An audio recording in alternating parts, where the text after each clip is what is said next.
Hello, everybody. Welcome back to Gotta Get Running. I'm Phil Hargis. Alongside of me is Pacers Running Store's Chris Farley. Chris, it's good to see you again. How you doing, man? Pretty good. Pretty good. It's springtime. Well, you would think it's spring. It is springtime, but there's still snow on the ground.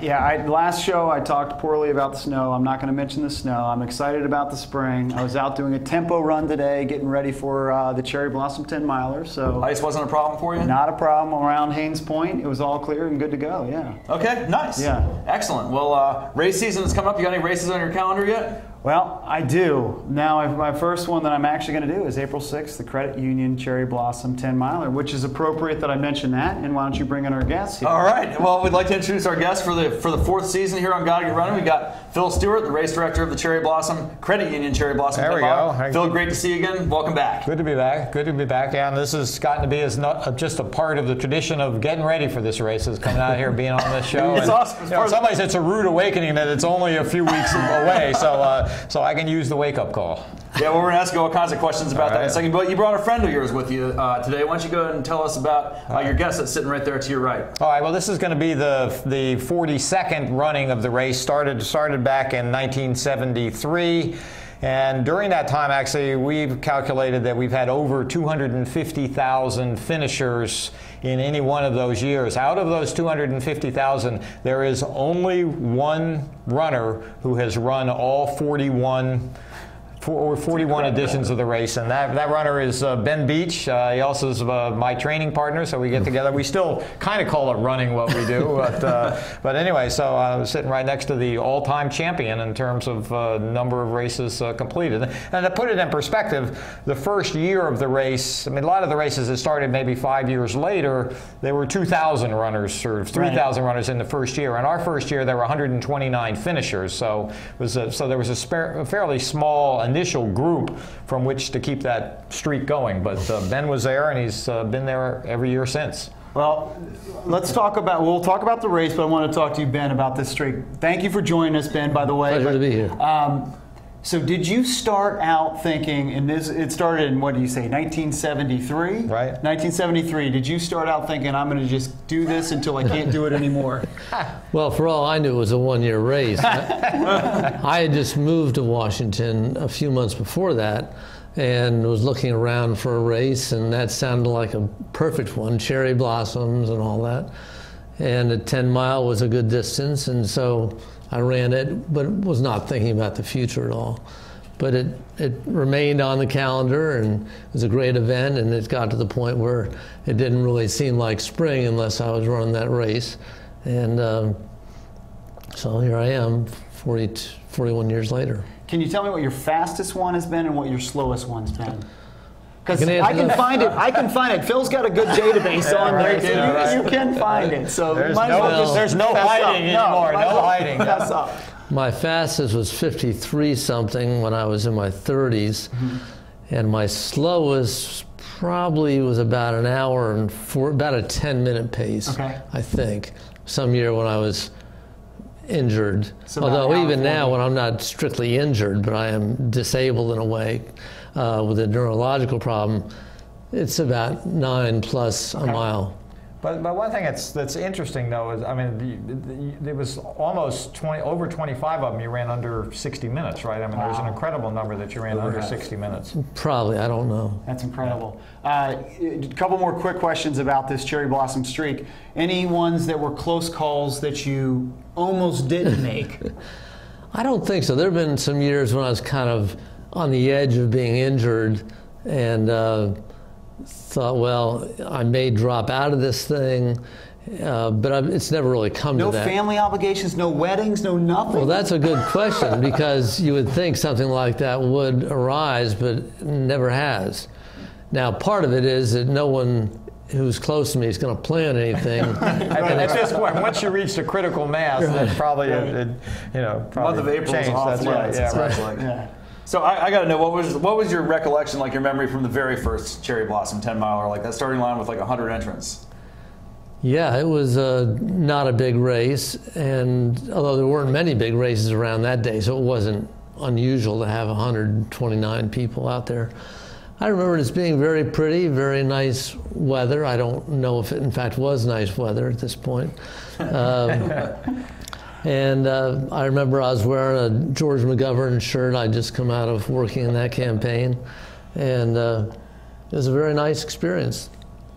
Yeah, back then, the course actually started over where the golf course is now, and you actually went down around Haynes Point, and then 2 loops around the tidal basin, actually, and then went back around Haynes Point. So it was a very, very, very, very different, and you know, the course there was so much out and back on it that really couldn't handle all that many runners. So for many years, the race was actually capped at 3,000 when we had all that out and back part.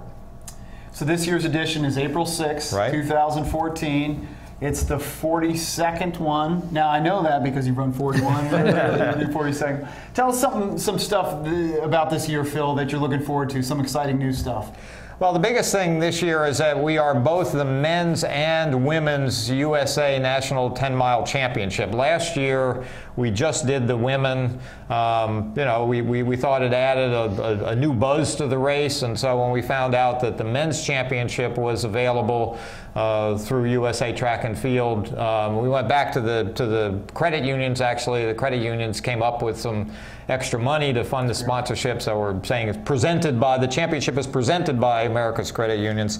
But anyway, so the opportunity to have both the top U.S. men and top U.S. women coming to run the race is something we're excited about. It's really interesting that the current Americans' 10-mile record was set in this race by Greg Meyer back in 1983. So his time of 46:13 is still the American record, and you know, we feel that it's time for that record to be broken, actually. Right. So we figure, well, what better way could we do that than to bring in some of the top U.S.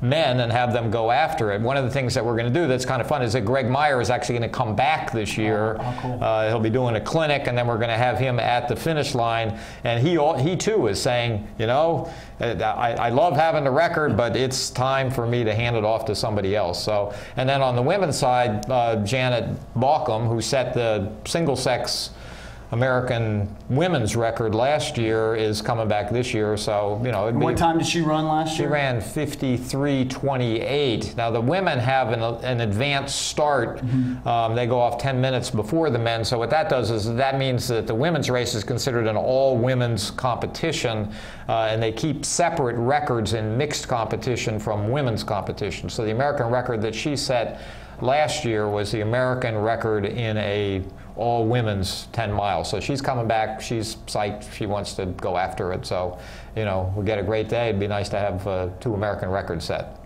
That's really exciting. And you know, you've had elites always set. You've always run some very fast times and a lot of African runners and other fast runners. What other challenges present themselves by having the USA Championships here? I mean, accommodations for all these guys? Is a lot more media that you have to accommodate, or a lot of other challenges? I mean, the elite fields are bigger, and obviously when we host the championship, I mean, in past years our total prize purses run about $45,000. This year, the total prize purse will be over $80,000. Wow. So we put a lot more prize money on the line.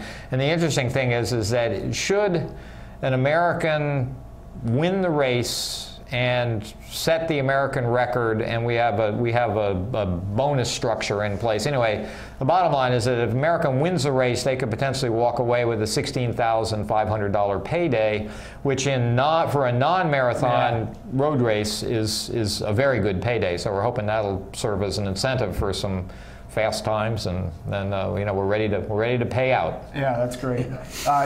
Compare the course to what Greg set the record on. Obviously it was a fast course back then? Yeah, but it was the course really that I was describing, actually. It was probably a variant of that, but you went out and back around Haynes Point. I remember that year that he set the record, he actually, the ground was a little bit wet and slick, and so at one of the turnarounds he actually went down. Wow. And then got up, and I think the thing, it's interesting, and a lot of people, I mean, I know this race inside and out, but the following year, Tom Hunt came back, and Tom Hunt only missed that record. He ran 46:14, so he was only a second off it. But you know, since then, I mean, I think in your Steve Spence, Bill Reifsnyder days, you had Americans who were running, maybe 46:35, 46:40, but really, in recent years, they've been, maybe around 47 minutes. So I'm hoping that the increased prize money in the championship will provide an incentive to get those fast times. Well, yeah, we look forward to that. I mean, you can really enjoy the race and see them probably at 3 or 4 different spots along the course too, spectating wise. But it is about the USA Championships, but it's also about Ben's going to be running 10-minute pace or so. I mean, it's really a 9-minute pace. 9-minute pace. He's had a good spring, Yeah. so it is about a lot of the how many finishers do you have? 15,000 other finishers out there who won't be running the 46 minutes or 53 minutes. Talk to me about expectations that maybe for a first-time runner, what can they expect when they're out there running on April 6th? Well, again, our tagline for the race is the runner's rite of spring. So we've always thought about this race as the reawakening of running in Washington, in the springtime. And so, the race was, we had a lot of interest in the race. It was rated as the top race in Washington by the Washingtonian magazine last fall. Yep. So that generated a lot of interest. I'm sure we will have a lot of first-timers out there. We do the wave start so that they don't need to worry about being way back in the pack. We have 6 waves that start off at different intervals. So, and rather than having one 15,000 runner race, we've got 6. Now to do the math, 2,500 runner races or whatever. So we really do a lot to try and make the experience special for runners, throughout the pack actually. So obviously one of the ways that we do that is by staggering it out, and then as is true for all the races now, using the transponders. In the old days, the runners in the back used to complain because it took them 8 minutes to get to the starting line. Well, obviously now with the transponder timing, every runner's getting their own personalized time, so that certainly makes the back of the pack runners feel like they're not, not only are they not running 46 minutes, but if they ran that 46 minutes, it'd actually be 54 minutes, and they wouldn't get any credit for it. So it's certainly that's been a great innovation. But no, we like to make it a truly memorable spring running experience for everybody of all speeds. That having said, I do need to qualify that one of the things that we do have to do every year is that you do have to be able to maintain a 14-minute per mile pace. One of the things that the National Park Service does is they have a huge juggling act. particularly if the blossoms are out, they've got 200,000 tourists who, and they've brought their kids in from California, and this is the one day they have to see the blossoms. So, our deal with them is that we will get everybody off the course by 10:30, and so because of that, you need to be able to run a 14-minute per mile pace. We do have a 5K run walk that we put on as well, and we encourage people, if they got injured or maybe that training didn't go as well, if they were entered in the 10-mile, you literally can change to the 5K on race day, which is what we want you to do. We want to keep everybody off our sweep bus, but there is a sweep bus there that will, and you will have to get on it if you're running over 14 minutes a mile. Yeah, and I've run from the back of the packs before, so that transponder thing, that works great. You don't have to worry about getting the waves start staggers everything perfectly, so you're not running through very much traffic to complete your course and everything. So that all works great. It's a great race. When you have friends and family that come down to cheer you on, there's a lot of great areas where you can go. Yeah, one of the things we're going to do this year actually is that this will be the first year that we're going to have a race app actually. So a lot of the information will be, runners will be able to get it on their smartphone. It actually is set up that you can send cheers to runners, you can track runners on the course. So we're excited about that new technology. Okay, so how could the people get the apps then? If you go to the race website, cherryblossom.org, there's a link there where you can download the app. So definitely be doing that. Okay, yeah. So then your transponder chips, how many timing chips will there be throughout the course? Timing mats. They'll be getting splits at 5 miles and 10K, so at two different intermediate and then spots. Also the starting point, obviously, so they know when they started and can plot their pace based on that start time. And you know, one of the things that's going to be interesting this year is that you know the race is only 2 weeks before Boston, and obviously Boston this year is going to be a tremendously emotional experience, and you know there's certainly, you know, a lot of the runners will be using this as their last, I mean Ben included, will be using this as their last tune-up before they go up to Boston. But it's going to be, you know, truly a spring like no other. Now, has because of the Boston bombings, has that affected your protocols for this race, or security, or anything that you have to do? No, I'm not at liberty to say what high security measures will be. No, I mean, there are a lot of things that a lot of the races do. I mean, you know, the clear plastic bags. I mean, you know, I'm sure, you know, that we'll see some more dogs down there and stuff like that. But again, you know, I say that in jest, but I think, you know, I think a lot of what is going on is behind the scenes. Now, you know, that having said, the location of our race, you know, 400 yards from the White House and on the Washington Monument grounds, I mean, I'm sure there's a lot of stuff that's happening there already that I simply don't need to know. But, you know, so I think there'll be a little bit more of those things that I don't know anything about. I wanted to get to Boston and you guys run in Boston, but I want to ask about the Expo again. Is it the same place? Friday and Saturday. It's starting a little bit later on Friday. It's starting at 3 o'clock on Friday, and we're actually going to have kind of a little bit of a, it's going to go until 9 o'clock, so this is the first time we've been running it Friday into the evening, so I think we're going to have a band in there and some beer. And really? They're going to make a little bit of a party out of it, yeah. And that's going to be at the National Building Museum. National Building Museum, yeah. And if people haven't been there, obviously it's a spectacular facility. You know, they have inaugural balls there, and it really is an expo like no other. It's a good spot. It's one of my favorite spots in town too. Yeah, I did want to. So I wanted to bring back your training partner into the conversation again, Ben. So you guys are training partners. Obviously, Phil doesn't do the cherry blossom race. Not since 1981. Not since 1981. But you have a pretty impressive streak going with the Boston Marathon as well. Is that correct? That is correct. Yeah. How many Bostons in a row have you run? I've done 46. There is an asterisk there because last year I did not finish it. I got to 21 miles before they sealed off the course. So you two were running this last 2013 version together, right? Right.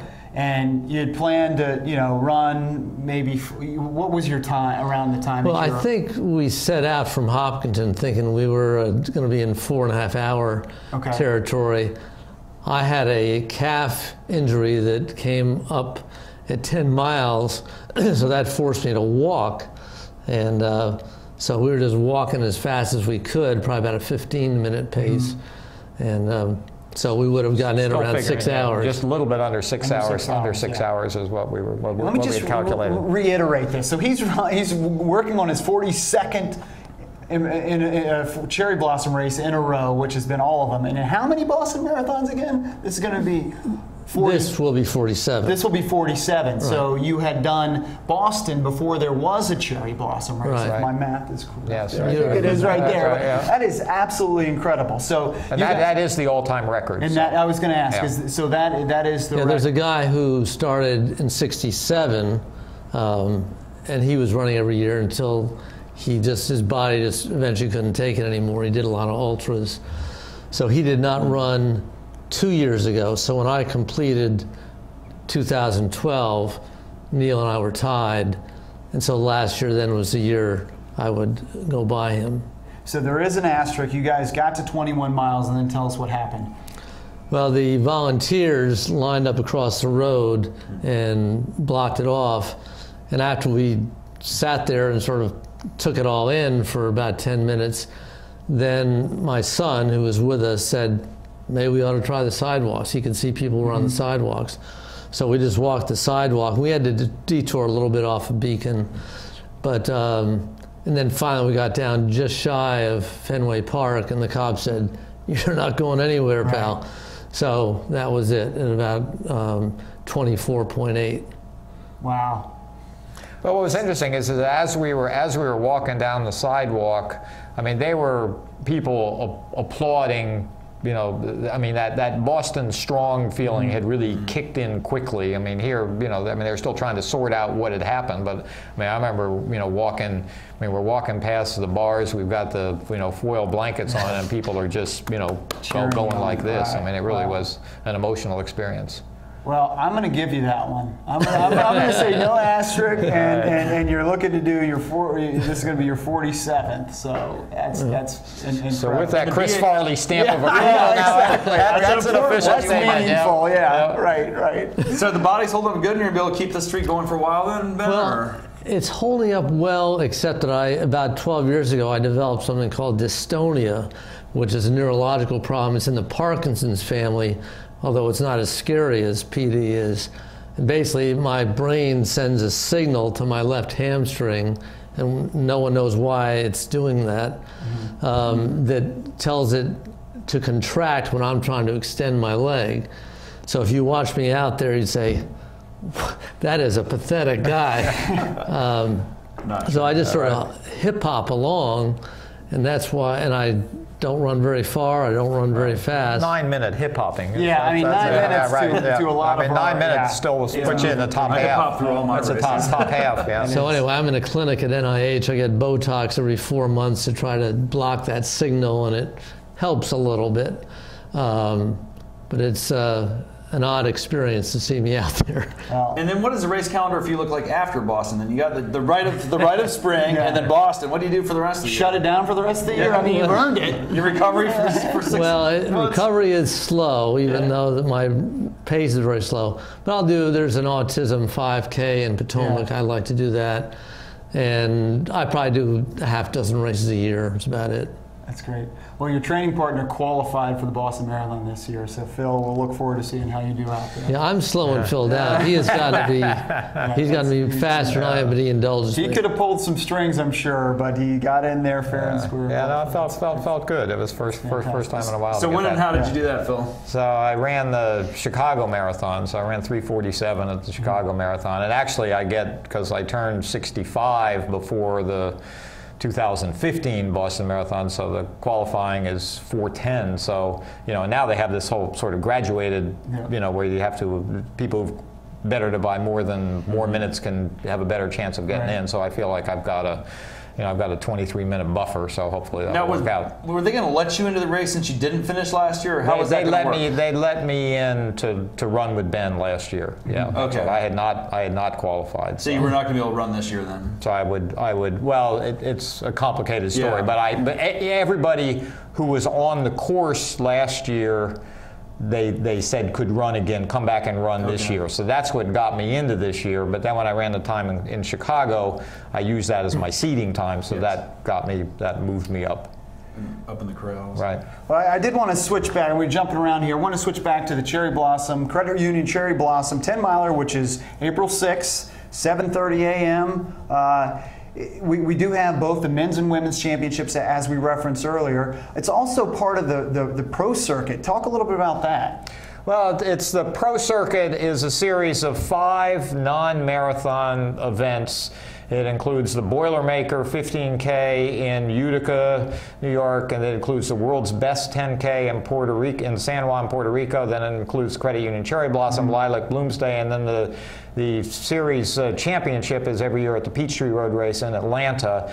And they're basically 5 races that are committed to paying prize money, again at the non-marathon distance. But what really an important part of the identity of the circuit is that all of the races do drug testing random drug testing of the top finishers in the race.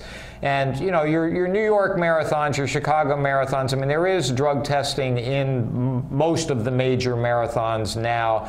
There's not a lot of it in non-marathon races. And so we had, runners coming to us to say, we want to level the playing field here. Because these runners really want a fair race and know that the competitor across from them is not using any synthetic to to help them along that these other person doesn't have. Right. And it's an expensive thing. No, to do, it is, and it costs us about $10,000 a year to do the drug testing. But again, we feel that for the integrity of the sport, that it was just something that we wanted to take on, that we wanted to do. And as I said, we've got good feedback from it.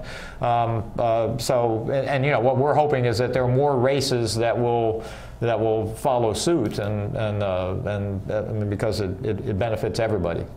It's legit prize money, and you need to make it That's right. fair and competitive to everybody. I mean, if you won all those, you'd probably win over close to $100,000. Yeah, that's right. That's right. Yeah, actually, the circuit does have a circuit purse. So if you win one of the individual races and you win Peachtree this year, you would get an additional $15,000 on top of whatever, on top of the Peachtree prize money and our prize money. So, you know, yeah. I mean, you're right. I mean, there's a potential for these runners to earn upwards of $100,000, and you know, that's even top flight marathon prize money. That's really cool that you support that level of running.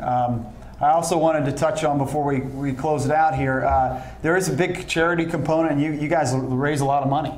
Yeah, since the credit unions became the title sponsor in 2002, the event has raised over $6 million for Children's Miracle Network. So the Children's Miracle Network is a network of hospitals all around the country. One of the things that they like about it is that if a runner raises money, it goes to the Children's Miracle Network affiliate that's in that runner's hometown. So if we get a runner who comes from Ohio, you know, raises $500, that $500 is going back to his local hospital in the Ohio area. So we think it's we're very proud of the association with the hospital, and we think it's great that the runners and the sponsoring credit unions have raised $6 million, not an insignificant amount. That's real cash right there, no doubt about it. So what's the cherry blossom forecast looking like for race day? Well, it just came out, you know, that they're calling for peak on the 8th, and you know, again, I thought when we're later in April, I mean, the latest we can be is the 7th, so we're next to late. I mean, as long as we're the first weekend. So I thought, you know, this year it's, you know, blossoms will be long gone, and so, you know, that actually I was encouraged by that, because you get a little bit of warm. I mean, sometimes it's got to warm up, and if it warms up and nudges them along, then you know, then we could be right in the thick of it. That'll be great regardless. Replace those snowflakes with falling cherry blossoms. That's what I want to do. Well, Chris is going to be out there. I'm going to be out there. All right. Ben's going to be out there, no doubt about it. I mean, I'm looking forward to running. I'll be right out there with you, Ben, and in that time frame. Looking forward to finishing that finish line right around the same time you do. And Phil, you always put on an awesome event, and I'm looking forward to running it again. All right. Well, we'll roll out the pink carpet, we'll call it, and see everybody there. I'm sorry I'm not joining you and running it myself. All right. Well, you have your challenge a couple weeks later there in Boston, and that'll be a great run too. But yeah, the race is the Cherry Blossom the Credit Union Cherry Blossom 10 miler. It's going to be on April 6th at 7:30 a.m. It's always a great race. The website is cherryblossom.org. Go there for all the all your racing needs, and to download the app so you can track your runners. Thanks to Steve Mullen for directing. Thanks to Chris Farley. Phil, Ben, thank you for joining us on the show tonight to talk about the Cherry Blossom. And we'll see you guys next time on Gotta Get Running. Goodbye, everybody.